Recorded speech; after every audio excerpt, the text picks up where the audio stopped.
Bonjour à tous, bienvenue dans votre journal accessible aux sourds et aux malentendants. Bienvenue sur la chaîne qui rassemble.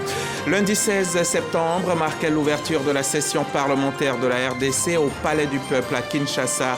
Invité spécial de Vital Kamerhe, à cette rentrée du Parlement congolais, le président de l'Assemblée nationale, Adama Bictogo, s'est exprimé au cours de la séance inaugurale, réaffirmant l'excellence de la coopération entre la Côte d'Ivoire et la RDC. C'est parti pour la phase d'admissibilité des concours d'entrée à l'ENA. Le coup d'envoi a été donné ce matin par Anne-Désirée Ouloto, la ministre d'État, ministre de la fonction publique et de la modernisation de l'administration. Ils sont plus de 4500 candidats concernés au total par cette phase. Et puis Claude Pivi, l'homme le plus recherché de Guinée, a été arrêté avec son fils Verny Pivi mardi soir au Libéria, confirme le président du Conseil national de transition guinéen. En cavale depuis le 4 novembre dernier, il a été arrêté au Libéria, donc, où il avait été condamné en juillet à la réclusion criminelle à perpétuité. On en parle en fin de journal. Et ce mercredi 18 septembre, c'est jour de Conseil des ministres ici en Côte d'Ivoire. La réunion s'est tenue ce matin, se tient encore au palais de la présidence de la République en présence du chef de l'État, le président Alassane Ouattara. Nos équipes sont donc sur place. Leur compte-rendu complet ce soir dans le 20h. Le Parlement congolais, je vous le disais au sommaire, a ouvert lundi sa session ordinaire de septembre 2024. Pour les deux chambres du Parlement congolais, les priorités sont les mêmes, entre autres l'adoption des lois budgétaires, le parachèvement de la mise en place des organes parlementaires, l'examen des rapports des vacances parlementaires et contrôle parlementaire. Invité spécial du président de l'Assemblée nationale de la RDC, Adama Bictogo a réaffirmé l'excellence de la coopération entre la Côte d'Ivoire et la RDC. Moussa Konaté, Ambroise Asséman, de retour de Kinshasa. Invité spécial de l'ouverture de la session parlementaire de la République démocratique du Congo, Adama Bictogo est reçu par le président Félix Antoine Tshisekedi. Une visite pour réaffirmer l'excellence des relations entre le chef de l'État Alassane Ouattara et son homologue congolais.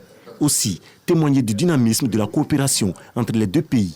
En venant ici, le président de la République, son Excellence Alassane Ouattara, a donc souhaité que nous transmettions ces salutations fraternelles à son frère, le président Félix Tshisekedi. Donc nous sommes venus lui témoigner toute l'affection, la fraternité du président Alassane Ouattara et lui assurer de sa disponibilité, de son accompagnement, de son soutien à ses côtés. Présent à cette audience, le président de l'Assemblée nationale de la République démocratique du Congo, Vital Kamerhe, s'est félicité de l'élan de solidarité exprimé par la Côte d'Ivoire à l'égard du peuple congolais, aussi à l'endroit des États africains en crise. La Côte d'Ivoire voudrait aussi que l'Afrique se réconcilie avec elle-même. C'est très important pour nous tous d'apprendre chaque fois de nos frères et sœurs. Ce que vous ne savez pas, il a été désigné par tous les présidents des parlements francophones pour conduire une grande délégation à Ouagadougou, au Burkina Faso, au Mali, en République démocratique du Congo et au Rwanda, et aussi le Soudan, dans la mesure du possible, partout où il y a des conflits en Afrique, pour que la diplomatie parlementaire puisse apporter sa touche. Les relations bilatérales entre la Côte d'Ivoire et la République démocratique du Congo sont au beau fixe. Les échanges commerciaux entre les deux États sont estimés à plus de 7 milliards de francs CFA en 2022. Et ici en Côte d'Ivoire, le top départ de la phase d'admissibilité des concours d'entrée à l'ENA a été donné ce matin par la ministre d'État, ministre de la fonction publique et de la modernisation de l'administration. Ils sont plus de 4500 candidats concernés au total par cette phase, mais les premiers concernés ce mercredi sont ceux du cycle supérieur. Grace Kando était présente ce matin à l'École nationale d'administration lors du lancement. Anne-Désirée Ouloto dans les locaux de l'École nationale d'administration ENA. La ministre d'État, ministre de la fonction publique et de la modernisation de l'administration, hier pour le lancement de la phase d'admissibilité des concours d'entrée à l'ENA en 2025. Sont concernés pour cette première journée les candidats du cycle supérieur des concours directs et professionnels. Ils composent pour la note de synthèse dans le cadre des épreuves écrites. Elle dure 5 heures. Je trouve cette épreuve abordable J'espère avoir une bonne note, ça se passe bien. Ici dans la salle, ce qui m'a vraiment marqué, c'est qu'il y a adossé à la feuille de composition un coupon qui est nommé. C'est-à-dire que les feuilles de composition viennent déjà avec nos différents noms. Et ces coupons-là sont retournés à ceux qui surveillent, ce qui dénote d'une grande sécurité pour ce concours. Cette deuxième étape intervient après la phase de présélection des candidats qui s'est faite en juillet 2024. Les innovations, c'est que cette année, pour les concours directs, en ce qui concerne les cycles moyens, il n'y a plus les épreuves d'histoire et de géographie qui ont été fusionnées pour donner l'épreuve de la connaissance du monde contemporain. Mais nous avons également le fait que pour le premier tour, il y a eu les corrections assistées par ordinateur. Et pour le second tour, ce seront des corrections suitables. Parce que là, ce sont des épreuves de composition littéraire, scientifique. Une administration publique performante passe par un recrutement de qualité. D'où ce message de la ministre d'État aux candidats. Je suis venu rappeler aux candidats et aux organisateurs la nécessité de tout mettre en œuvre pour que l'ENA demeure cet établissement qui forme l'élite nationale de notre administration publique. Je voudrais tout simplement rappeler qu'on ne peut pas payer pour entrer à la fonction publique. On ne peut pas non plus payer pour entrer à l'ENA. Nous surveillons ces concours. Il y va de l'image du gouvernement. Et nous devons agir conformément aux instructions et à la vision du président de la République, qui veut une administration publique performante, mais d'une administration publique qui soit ouverte à tous les citoyens ivoiriens, et plus particulièrement aux plus méritants. Au thème des compositions, les candidats admissibles passeront à la phase orale qui marque la dernière étape du concours. Étape à l'issue de laquelle la liste définitive des admis sera proclamée.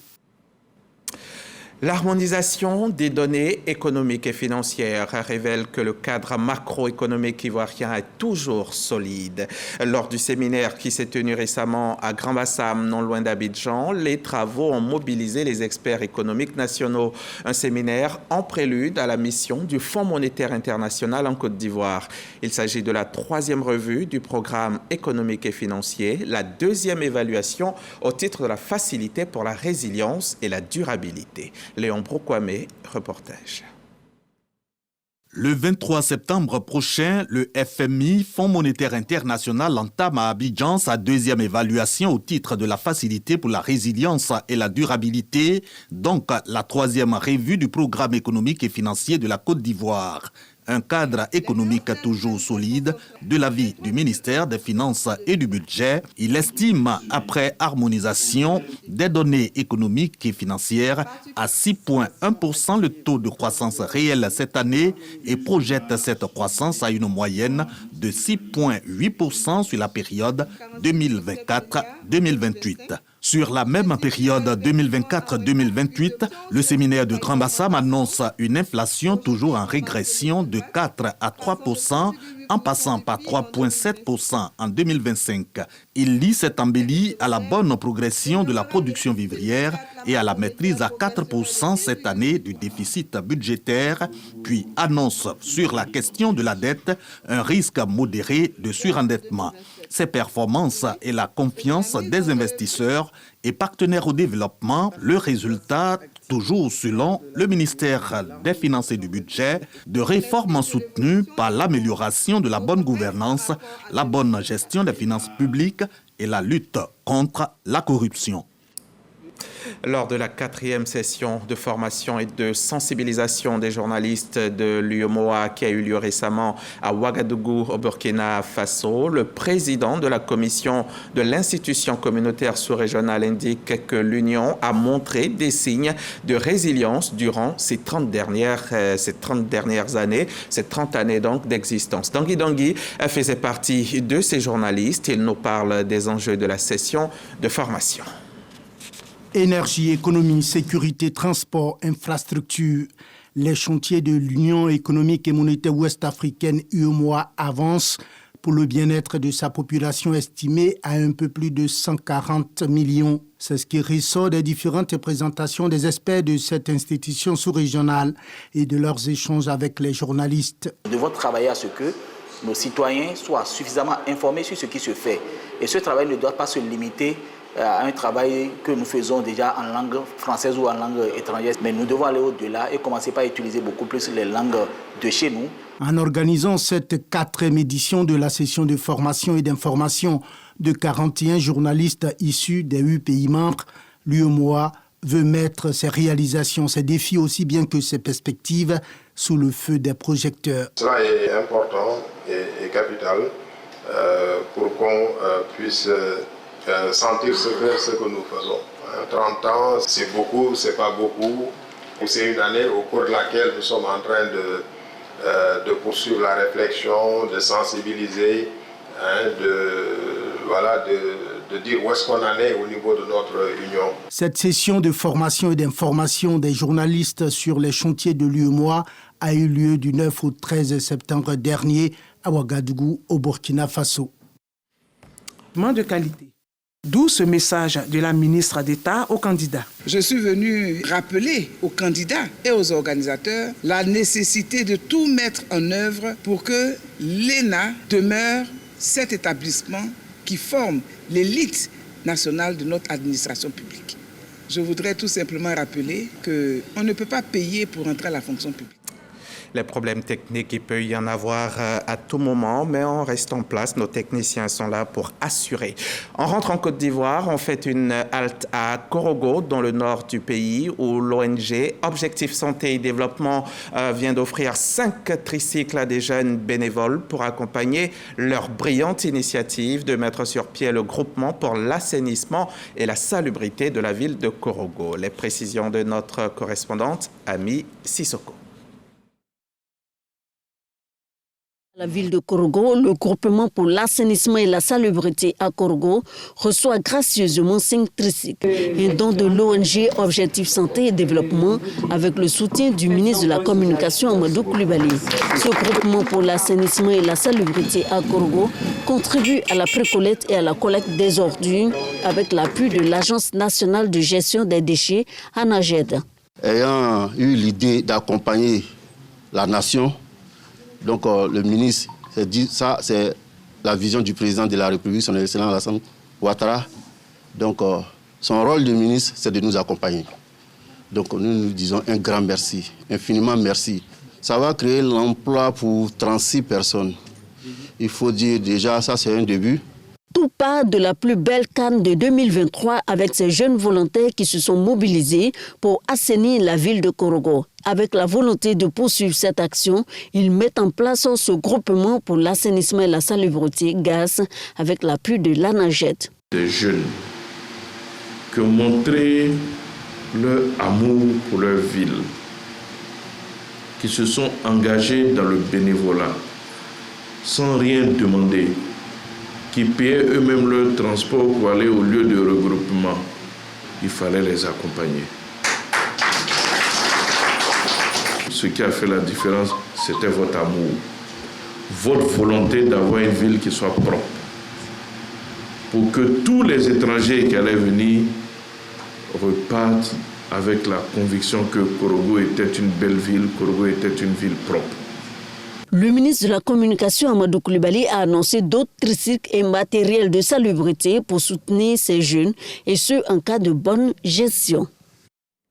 De Korogo, on se met en route pour Soubré, district du Bassa-Sondra, région de l'Anawa. On fait un peu moins de 600 km de route et on arrive à la mairie de la ville.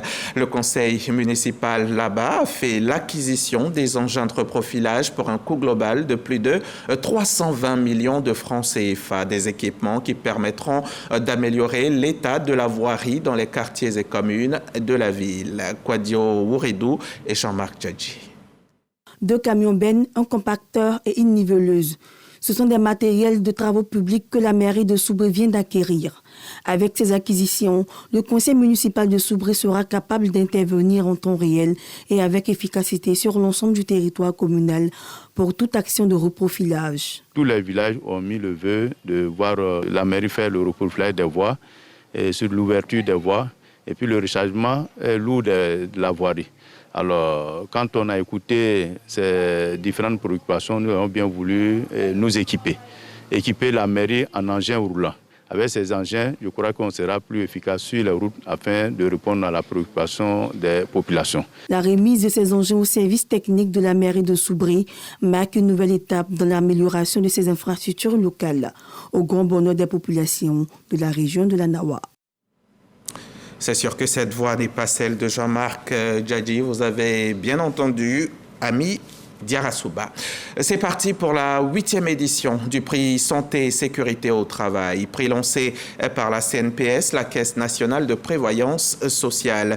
Le principe, il est simple, encourager les travailleurs indépendants et les entreprises implantées en Côte d'Ivoire à améliorer leur performance en matière de prévention des risques professionnels. Et pour cette édition 2024, on note des innovations majeures. Sarah Tiemene, Mahama Traoré. 23 lauréats seront récompensés par la Caisse nationale de prévoyance sociale CNPS pour la 8e édition du prix Santé et Sécurité au Travail.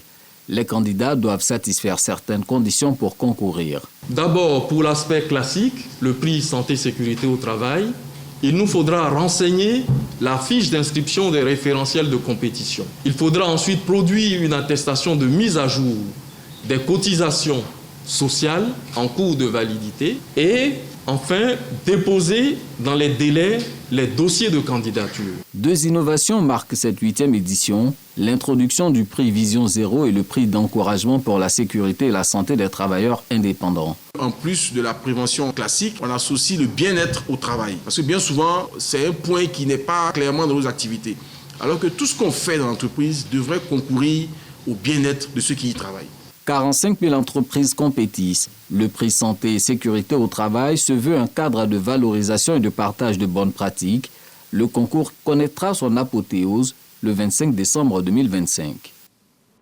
Un reportage signé Sarah Tiemene, Mahama Traoré et Fernand Conan. On passe à la page santé de cette édition. Direction Yamoussoukro, où des coordonnatrices santé mère-enfant issues des districts sanitaires de la région de Bouaké viennent d'être formées sur les soins respectueux et l'accueil en milieu hospitalier. Un renforcement de capacité qui a pour objet de promouvoir l'humanisation des soins maternels ainsi qu'aux violences en milieu hospitalier. Reportage Kader Sogodogo de la station régionale RTI Bouaké.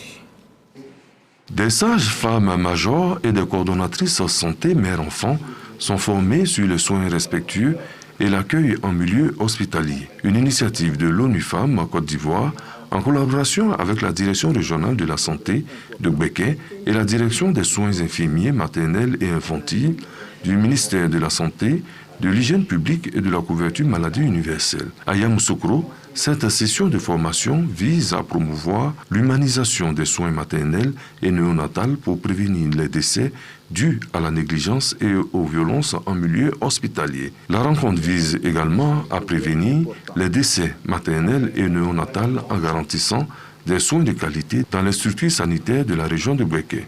C'est ce genre d'initiatives qu'il faut encourager et qui peuvent être couvertes à toutes les régions du pays. C'est ce qui fera qu'on va briser le plafond de verre. Ce sont des soins qui doivent intégrer les sentiments, les croyances, la dignité de la femme. Quand elle vient accoucher, il faut que cette période de l'accouchement et même de la maternité soit une expérience positive pour elle et qu'elle ait envie de revenir. Un renforcement des capacités apprécié par les responsables de la santé au niveau de la région de Bouaké. Nous avons des structures où l'État fait l'effort de construire. Mais la première ressource pour nous reste le personnel de santé. Il reste l'empathie.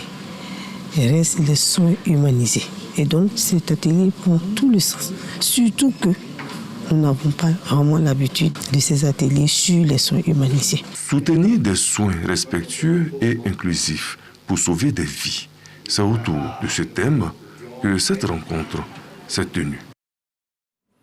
L'élevage en Afrique est mis à mal ces dernières années par une pathologie appelée trypanosomose animale et les importations prennent une place de plus en plus importante. Dans ce contexte, le projet Combat a été initié et financé par la Commission européenne et c'est la Côte d'Ivoire qui a été désignée pour abriter la 3e rencontre qui se tient à Grand-Bassam depuis le début de la semaine. Khalil Diomandé et Kinibois Jacob.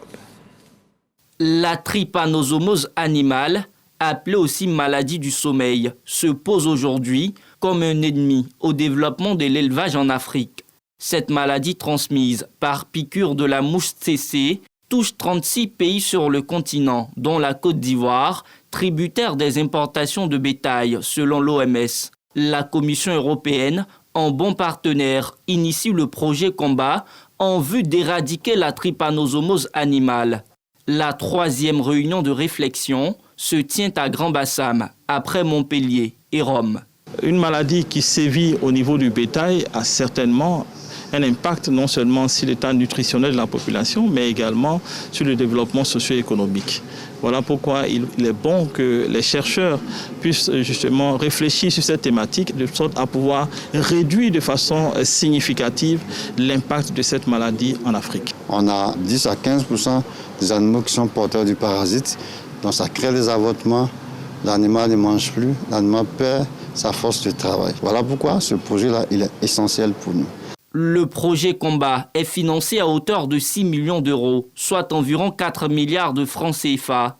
Il est mis en œuvre sur la période 2022-2026 avec une forte implication des instituts de recherche et des laboratoires. C'est de développer des outils, c'est-à-dire des outils diagnostiques pour pouvoir reconnaître la maladie, des outils de contrôle. Il faut également convaincre les politiques de pouvoir implémenter les résultats de la recherche sur le terrain pour bénéficier à tout ce qu'on appelle la chaîne de valeur, c'est-à-dire jusqu'à l'éleveur, jusqu'au service vétérinaire, etc. La rencontre d'Abidjan, qui réunit 70 experts de 13 pays, va durer 5 jours. À terme, l'élaboration de stratégies pour réduire la charge de la trypanosomose en Afrique. Une enquête régionale intégrée sur l'emploi et le secteur informel d'il y a 6 ou 7 ans montre que le secteur informel regorge d'énormes potentialités, mais des potentialités non exploitées. C'est en cela que le ministère de l'Emploi et de la Protection sociale, à travers l'Observatoire national de l'emploi et de la formation, tente de remobiliser ses troupes. Lors d'un atelier thématique, donc, les enseignants, chercheurs et les partenaires échangent pour peaufiner des stratégies pouvant garantir l'adéquation formation-emploi. On voit tout cela avec Sephora Zeki. Des enseignants-chercheurs, économistes et experts en économie explorent les résultats d'une enquête sur la rentabilité du secteur informel initiée entre 2017 et 2018. Cette rencontre voulue par l'ONEF, l'Observatoire national de l'emploi et la formation, a pour objet de présenter les résultats de l'analyse sur la rentabilité des unités de production informelles. On va identifier les caractéristiques des employeurs qui favorisent une bonne productivité du secteur informel, les caractéristiques des unités de production telles que les secteurs d'activité qui peuvent permettre une bonne productivité.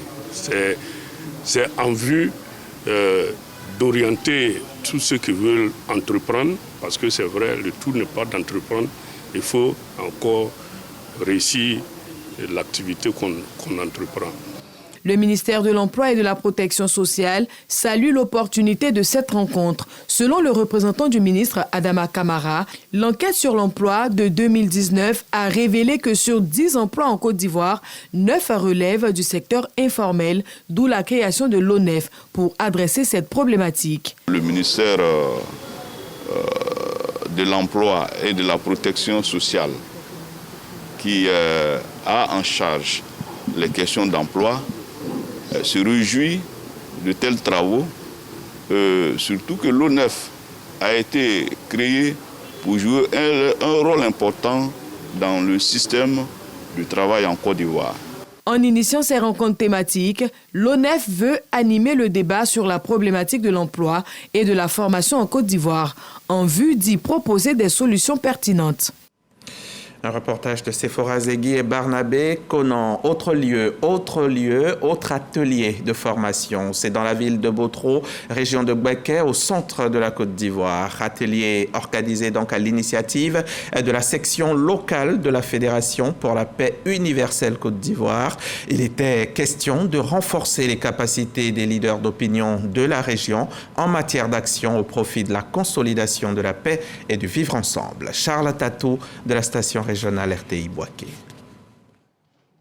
La Fédération pour la paix universelle Côte d'Ivoire multiplie les actions de promotion des valeurs de paix et du vivre ensemble. En témoigne l'atelier de formation initié dans la ville de Botro par les responsables de la section locale de Gbeke de cette organisation. Cet atelier vise le renforcement des capacités des guides religieux, chefs traditionnels, leaders de jeunesse et membres de la société civile de la région de Gbeke en matière d'action de consolidation de l'unité, de la réconciliation, de la fraternité et de la cohésion sociale.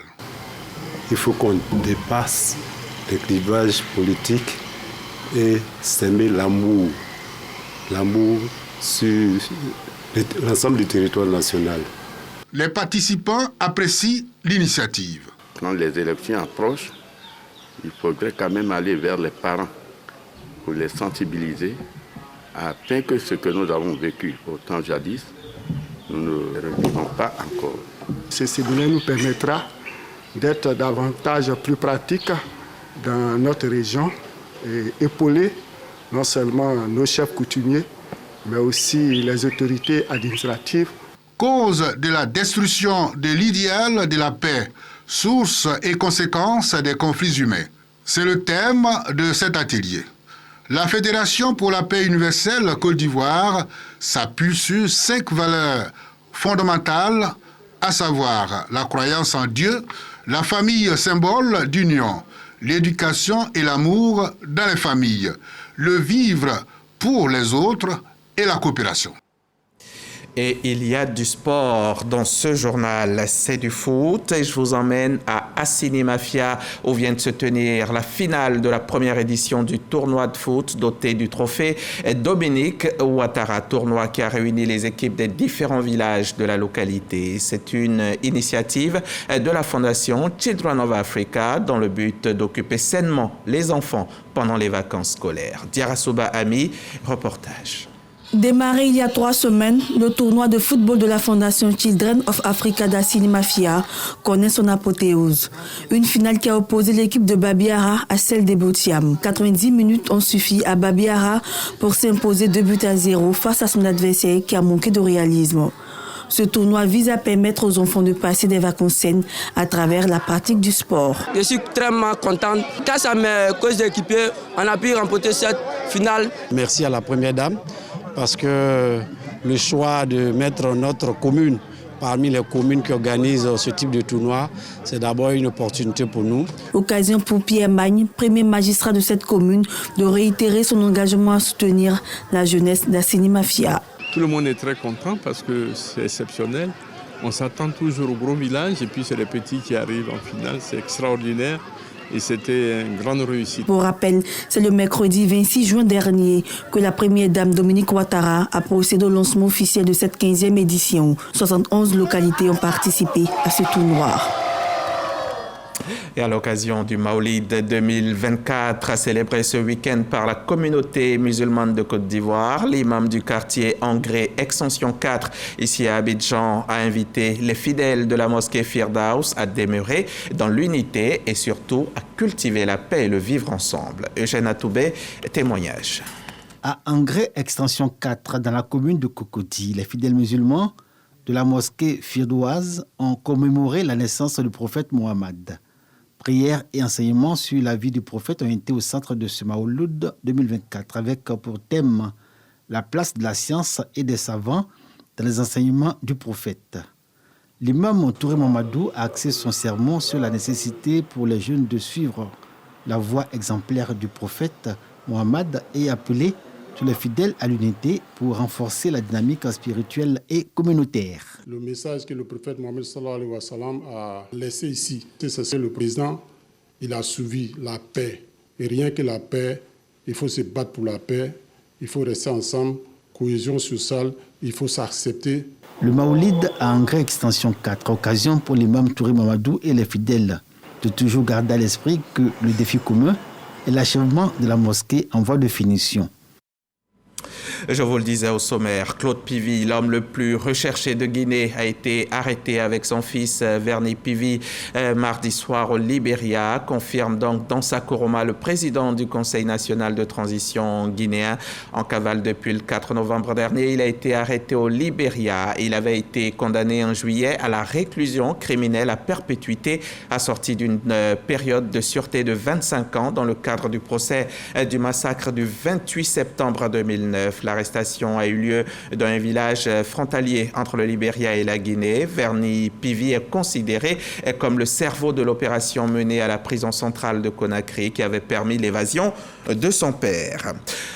Il faudra sans doute attendre encore plusieurs jours avant de découvrir le gouvernement de Michel Barnier. Nous sommes en France. Si à droite et au centre droit, les accords semblent bien avancés, l'aile gauche du camp présidentiel se fait désirer. Les écologistes et la gauche continuent quant à eux de repousser les propositions du Premier ministre. Les équipes de Michel Barnier ont pourtant fait fuiter qu'une ou deux personnalités issues de la gauche auraient donné leur accord. De fait, au sein des partis du nouveau Front populaire, les débauchages semblent très peu probables. Le patron des communistes, Fabien Roussel, reçu mardi à Matignon, a résumé la situation. On écoute Michel Barnier par politesse, mais on est sans illusion sur sa ligne politique. Le leader du Parti communiste français avance également la carte du pragmatisme. Hors de question d'entrer dans un gouvernement qui, pour lui, ne dépassera pas Noël. Merci de nous avoir suivis et à dimanche pour le 20h.